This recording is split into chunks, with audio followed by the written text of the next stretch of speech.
پاکستانیوں، پاکستان کے عدالتی نظام میں اگر آپ نے ترقی کی منازل طے کرنی ہیں تو پھر آپ کو جسٹس عامر فاروق صاحب سے سیکھنی چاہیے۔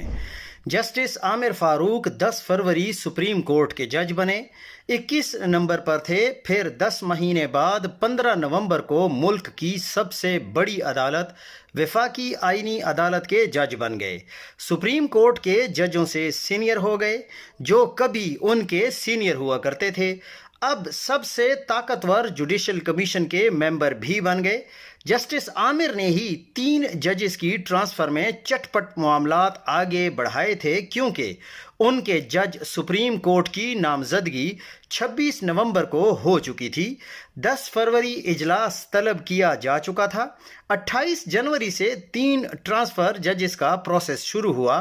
3 فروری کو جسٹس عامر فاروق نے تینوں ججز کی سینیورٹی کا تعین بغیر کسی قانونی دلیل کے بھارت کی مثالیں دے کر دیا۔